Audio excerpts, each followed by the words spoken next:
Good morning, citizens of America. This is the U.S. Citizen Journal, Daily Brief for April 21st, 2025 AD. I'm here to bring you the latest news from around the world. Let's dive into today's top stories.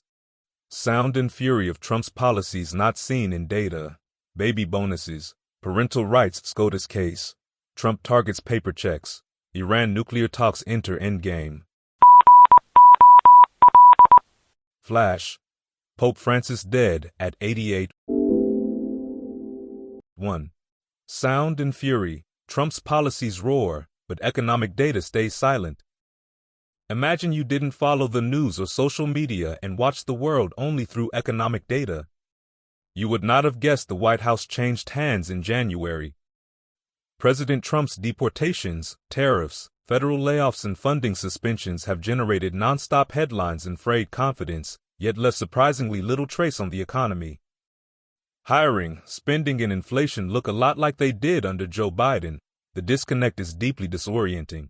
United Airlines, calling the economic environment impossible to predict, this past week issued two outlooks for earnings, one with recession and one without. Economists surveyed by the Wall Street Journal think that hiring will slow sharply this year and that inflation will shoot up. So far, there's little evidence of either. Job growth has averaged 173,000 over the past 2 months combined, almost the same as that of the prior 6 months. The unemployment rate has averaged 4.2%, a tenth of a point higher than the prior 6 months. Both overall inflation and the Federal Reserve's preferred measure of underlying price pressures have averaged a tenth of a point less. Elon Musk once said he could slash federal spending by $2 trillion. His Department of Government Efficiency, or DOGE, now claims a more modest $155 billion in savings. Yet in the first 80 days of Trump's administration, federal spending was $154 billion higher than in the equivalent period a year earlier, a journal analysis found. DOGE aimed to get rid of up to 10% of federal employees, about 240,000. Through February and March, though, federal employment excluding the post office is down just 10,100. Claims for unemployment insurance by former federal employees spiked in late February and early March, but recently have averaged just a few hundred more per week than a year earlier. Meanwhile, despite a border crackdown and deportation push, the number of foreign-born workers continued to grow in recent months, though the data, based on a monthly Labor Department sample, might not be fully reliable. Trump's tariffs seem to have led to higher wholesale prices of steel, aluminum, and related products, but not much is happening at the consumer level. Gross domestic product, after growing 2.5% over 2024, is likely to be flat in the first quarter or even contract. But that seems to reflect unusual import behavior and the effect of weather on consumption. Editor's note: all this data is lagging, but so far at least, the sound and fury of Trump is not borne out in the data. Source: Wall Street Journal. 2. Conservatives push baby bonuses, cultural shift to boost birth rates.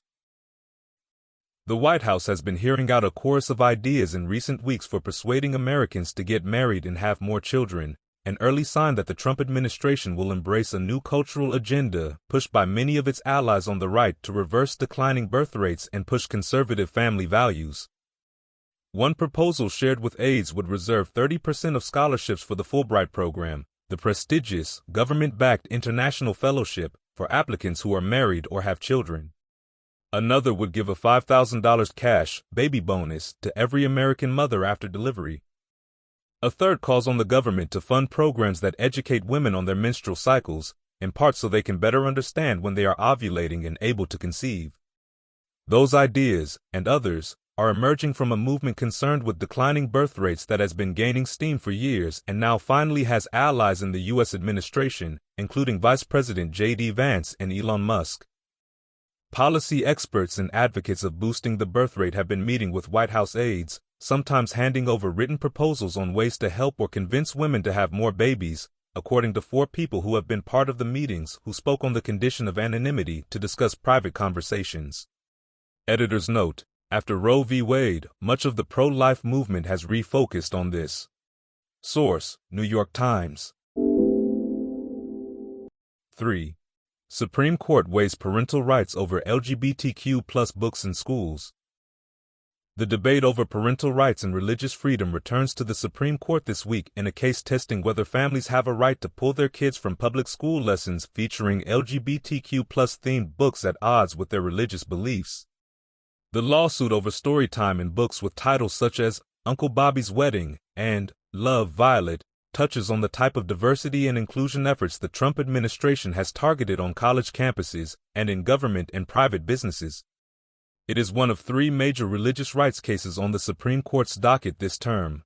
Source: Washington Post. 4. Trump's war on paper checks aims to modernize U.S. financial system. The Trump administration wants to stamp out one of Americans' enduring financial pastimes, writing checks. Americans are the global leaders in checks, writing 10 times that of Britain, Australia, Italy, Germany, and France combined, according to estimates by McKinsey. But now, years after the likes of Finland and Denmark abolished them, the U.S. is stepping up efforts to wean the country off of paper checks. In an executive order last month, the White House mandated the federal government to cease issuing or accepting checks where it is legal to do so starting from the end of September. The motives behind President Donald Trump's administration's war on checks are clear. Checks are more expensive to print and post than electronic transfers, more susceptible to fraud, and less likely to make it to the intended recipient.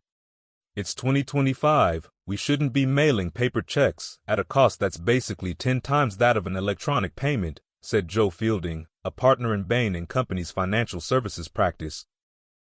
The push to modernize U.S. government payments is a no-brainer. Source: FT5. U.S.-Iran nuclear talks near conclusion, restrictions likely softer than Trump's rhetoric. Iran and the United States wrapped up a second round of diplomatic talks over Tehran's nuclear activities on Saturday, setting an agenda for rapid-paced negotiations that, according to Iranian officials, would not require the dismantlement of the country's extensive nuclear infrastructure. Abbas Araghchi, Iran's foreign minister, said after meeting Steve Witkoff, ascertain compliance with any agreement could be monitored and verified.